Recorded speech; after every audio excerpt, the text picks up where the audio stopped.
Okay, right here. Okay, so this is Strugo's story, chapter 1 of Soul Rejected 200. We're going to read through the second half of the chapter. For those of you who weren't here the first time I read this chapter, or for those of you who haven't read it, which, by the way, go onto Wattpad and read it. It is a really good story so far. Um, in the first half, essentially, there was a young man named Zephaniah who met or who was babysitting a boy named Dylan for a good friend of his named Jody. Okay, super normal family. It seems like they lost. Jody lost her husband, which was Zeth's best friend. Now the story shifts dramatically to a completely different scene, which we are about to read right now. Here we go. Meanwhile, in the church gathered the faithful. It actually wasn't much of a church, but the home of the mouth of Por. L'chaim. How do I pronounce that? Mouth of Por L'chaim? Michael! L'chaim, right, sorry. He kept the place looking like a home since he bought the place all those years ago, save for the sanctuary. This was a place of worship and thus needed remodeling. What used to be the den now had the carpet and underlayment ripped from the flooring to expose the concrete slab beneath, carved with the inscriptions beholden to him from the great Por. Here, only the light of candles is cast on the bare bodies of the congregation. It is known that clothes are only meant to hide the skin of Por's mighty human warriors. L'chaim. Okay. L'chaim looked down upon the willing servants with truly appreciative eyes. The beautiful bare skin of these pawns of the dark angel proud circle as a frame of the gate. Their sacrifice will be remembered when Por takes the throne. Children of Por. The mouth walked the perimeter of the circle of 6 naked subjects, carefully taking in their figures one at a time for the last time. Each of you came to Por to find purpose, to find a reason for your mortal existence. He looked at Brother Hohen. His naming day came when he brought his wife and his mistress to the church, where they now joined him in the circle, naked as he. They clasped hand in hand on either side of him. Some of you came with doubts. He continued around the circle to look upon Sister Bahar, the eldest of the group but still a child to Por. She helped many subjects find peace in committing their lives and deaths to a higher cause. Fears, reservations. Lastly was Brother Zaub and his mortal sibling, Sister Thur. The twins were only in their early 20s. L'chaim took a particular liking to them, and he will surely miss them the most. Did Por not restore your will, your confidence? Yes, the circle of naked followers droned and worshipped together. Today you selected few will open the gate to Por's palace. You will be the frame for the gate, and your lives will be the jewels cresting the portal to hell. The mouth of Por shed a single tear. I wish it could be me, but this honor was chosen for you. My honor is to behold an event that has never been achieved by mortals such as you before. He pauses for a moment to look at the gleeful faces of the congregation one last time. Deacon Hackham, bring him in. The man called Hackham hurriedly tiptoed to L'chaim to whisper something to him. L'chaim smiled at the circle before speaking. Some still have fear, but we can still guide them to their purpose. In another room, L'chaim opened the door to a naked man brandishing the leg of a chair that he apparently broke free from an old antique. The sight gives L'chaim pause before he speaks. What is the matter, child? I can't do it, Darren. The man is frantically sweating, causing the bloody inscriptions painted over his body to run. L'chaim smiled. Please, I have left that name behind. I don't give an F, man. I can't do this. I'm not ready to die in this musty-ass home. L'chaim takes a step further into the room. This is Por's chosen sanctuary. Shut the F up, man. The naked man steps closer, shaking the chair leg threateningly. I was fine up until this. It's all part of Por's plan, child. Trust in her will. L'chaim gestures his hands to urge the man to calm down and lower the improvised weapon. The frantic man continues to explain to the cult leader, I was fine with drugs, okay? The orgies were fun, alright? I even put up with the stupid backward names. But this This is just the leaves talking, child. Your fears have gotten the best of you. Just look at you. Look at how ridiculous you look. Lucan paused with his hands open. Go ahead. Look. The mouth of Poor pointed to a bedroom mirror to the right of the man. The other man couldn't help but be lost in his own state of being. He was naked as the day he was born, covered in bloody, demonic characters sweating down his body. When did he become so shameless? What have I become? The man dropped the weapon to the floor and collapsed to his knees in front of the mirror. When did I become so pathetic? Lucum's face softened and his posture straightened. You were always this pathetic, Travis. What? Travis broke his gaze from his reflection to the startling response. This is the real you, Travis. You are pathetic. The mouth walked up behind the naked man on the floor and laid his hands on his shoulders. The man started to weep inconsolably. This is why you are here, child. You laid before the entire congregation as they bled their hands and marked you with the words of Poor. You did so because you are a degenerate man who likes being touched by strangers. You accepted being the chosen because you always wanted to be the center of attention. You are here right now because this is who the F you are, Travis. His grip tightened on Travis's shoulders. You are a pathetic little... Two deacons rushed into the room to help Lucum bring Travis back to his feet, holding him by his arms. Lucum walked from behind the restrained Travis and stood tall between him and the mirror. He stared down into Travis's face before his attention was brought back to the chair leg on the floor and picked it up. You see, Travis, the real you does not matter. Lucum inspects the splinters of the chair before turning around to the mirror. He tossed it away and straightened his posture in his own reflection before speaking again. But Poor foresaw even this. He turned back to Travis, putting on a kind, fatherly face again. Fear not, my child. You do not have to sacrifice yourself this night. I don't? Snot dripped from the man's face. No, child. His face and tone was consolation. Now please, follow me out to the others so we can break the news to them. Okay, Lucum. There, in the sanctuary, knelt the 6 naked followers, silently waiting in that exact position that the mouth left them in.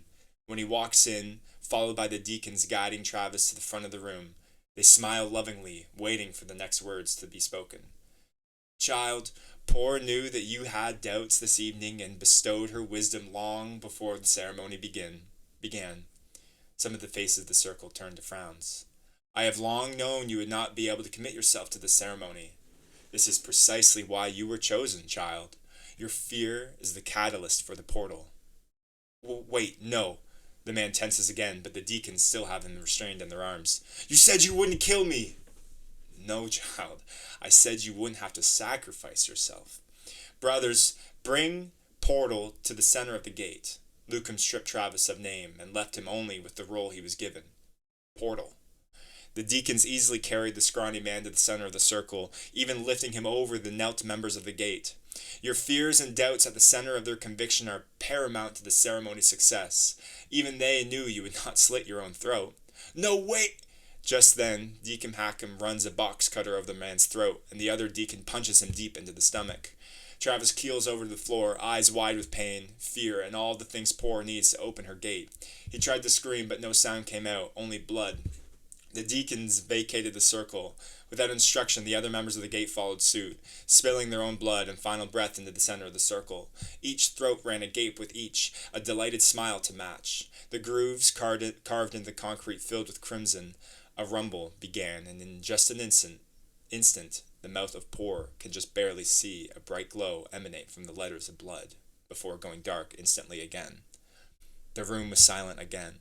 The 3 men left standing and staring. Dead bodies strewn the floor. The silence continued, and Deacon Hackham leaned to Lucum. Did it work? After a few minutes of nervous reading through demonic text and trying to contact Poor, Lucum gets impatient and starts pacing in the room. He was careful not to step in the red pools that slowly spread out over the cement.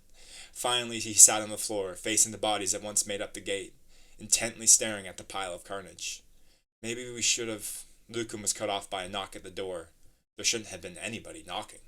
There was a magical mask on this house, preventing others from having interest or notice on the house at all. The magic is so powerful that if someone were to mistakenly send a pizza to this house address, the driver wouldn't be able to find it, even if they were parked right out front. Knock, knock, knock, knock. The knocking began again, more rapid, growing impatient. He approaches the door with great wary, and the knocking starts again, certainly impatient now, and maybe angry. Lucan reached the door, and the knocks are rapid, consistent, and growing in weight. He peeked through the peephole and didn't recognize the visitor, but felt compelled to let them in. His hands moved on their own. He inexplicably unlatched the many locks and bolts that secured the door and opened it. On the doorstep was a woman that he didn't recognize to be Jody Edwards, Dylan's mother. Jody looked at him with a perturbed face before pushing past him to enter the house. Jody didn't even look at Lucan as she walked into the house, already spouting orders. Things didn't go as planned. We need to regroup. Get the scepter. Boom! That was awesome. That was really awesome. If you guys aren't aware, Jody, who shows up at the door, is just the mom from the first half of the chapter, and you have no idea that she's actually involved in this. So it's a pretty big reveal. Um, so unfortunately, I couldn't do the reveal justice by not reading the first half, but that second half was crazy. Could you check out the car crash? Yeah, let's do it. I didn't. That wasn't that many words. Check out the car crash. I honestly have no feedback for that. That was very, very good. What did you guys think? You guys seems like you guys liked it. Anybody have any feedback?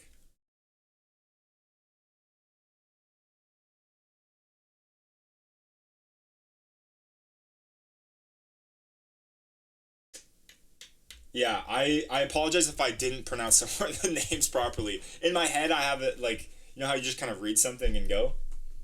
No notes from the amateur? Car crash scene. Okay, hold on. Let me find where I've.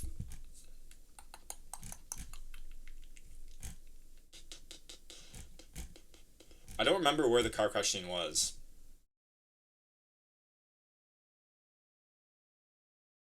Oh, right here.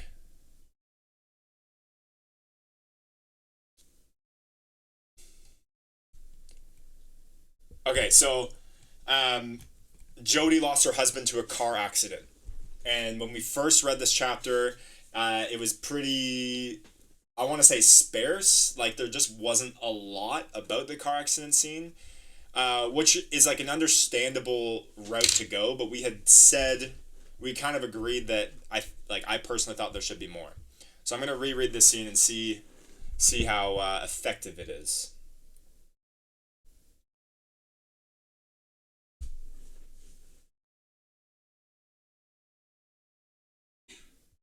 What, did I not hear something? Okay. Anyways, I'm gonna read this car accident scene. Eric was driving the day he died. Jody was in the car, and so was Dylan, but Eric was the only one that got hurt. More than hurt, really. There wasn't a real reason for it. There was no drunk driver, not so much as a cloud in the sky, and Eric didn't even like to play music when he drove. He was the example that driving instructors gave when talking about the ideal safe driver. Nevertheless, it was a long day, and both Dylan and Jody were fast asleep during the late evening ride. Jody didn't remember the collision, just the sound it made the first thing she saw when she opened her eyes. The windshield was smashed in, and her right cheek rested on the branch responsible for the scar that stretches up to her ear. Since then, she would always wear her hair low and turn her face in pictures. She still swears to her counselor that she heard Dylan scream, but her eyes just refused to open. Dylan, while inexplicably unharmed, may have got the worst of it. He didn't see his father's face. The emergency responders wouldn't let anyone see the body after the crash. They said when they arrived, Dylan wasn't moving. He was just staring at the tree branch jutting through the driver's seat in front of him.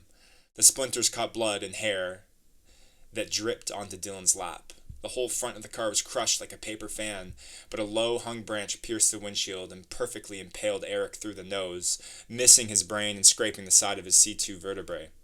That didn't kill him.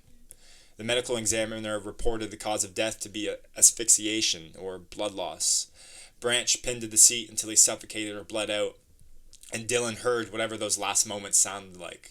Whatever he heard and saw messed him up so bad his eyes stayed locked on to the same absent stare he had from the back seat for days. Therapy didn't change anything, but after the third day, he was simply back to normal. He played and talked the way he used to. He celebrated when he lost his front tooth, and again when the other one followed. Zephaniah did his best to avoid things that could make Dylan sad or trigger a memory. That's when they started watching movies every time he came over. Yeah, that's a lot better. That is a lot better. That really kind of paints that gives me a good vibe of what's of the violence that's going to happen. I like that a lot more, and it really drives home like just like the trauma that Dylan and Jody were like experiencing. It's really good. This chapter is awesome. I can tell that you put a lot of work into this chapter. Now you can imagine my surprise when I read the second one. I was like, okay, I think this second one needs some work, um, because this one's very very good.